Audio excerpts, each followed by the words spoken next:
street dancing competition at mga kapuso artist nagbigay buhay sa kapistahan ng Malasiki, Pangasinan. Tunghayan sa report. Nabalot ng saya at pagtatanghal ang First Pagay Festival 2026 na bahagi ng kapistahan ng bayan ng Malasiki, Pangasinan. Pagpupugay ito sa mga magsasaka at pagay na salitang Pangasinan na ang ibig sabihin ay palay na siyang pangunahing produkto ng bayan. Nagkaroon ng street dancing competition kung saan sabay-sabay na umindak ang mga kalahok suot ang matitingkad na costumes. Mas pinasigla pa ng cast ng GMA's upcoming serye na Apoy sa Dugo at ilang kapuso artists ang kapistahan sa ginanap na GMA Regional TV Kapuso Fiesta. Halakhakan at entertainment agad ang bungad mula kay kapuso comedian Pipita Curtis. Back-to-back na kantahan naman ang hatid ng kapuso singers na sina Chloe Redondo at Anthony Rosaldo. Kinilig naman ng crowd sa song numbers ni Bryce Eusebio at Vince Maristella. Welang performances ang handog ni Tony Young at Fonzie na nakipag-aktingan pa with audience. Lovable performances naman ang sinulit ng fans mula kay kapuso artist Ashley Ortega. Medyo matagal na rin ako bago nakabalik ng Pangasinan. So it's good to be back and it's good to celebrate this festival with everyone. So thank you po sa mataas na energy na binigay niyo sa amin. Hinaran na naman ni kapuso artist Derek Monasterio ang fans. Habang mas ginawang exciting ni El Villanueva ang gabi ng fans.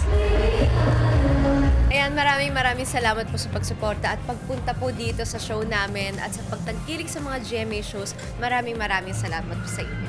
Sana nag-enjoy kayo. Lahat naman ang ginagawa namin para sa inyo, para mapasaya kayo. So, Dagdag kasiyahan din ang hatid ng iba pang kapuso artist sa Kapuso Spotlight sa Sangguniang Kabataan Night. Fiery performance sa baon ng cast members ng BG ng Bayan na sina Ali Alday at Erica Davis. Pinaghalong tawanan at amazing performances naman ang hatid ng hosts na nagbabalik na The Bubay and Tekla Show na sina Bubay at Tekla. At sa mga taga-Pangasinan, at nandito kami para magbigay at maghandid sa inyo ng kasiyahan.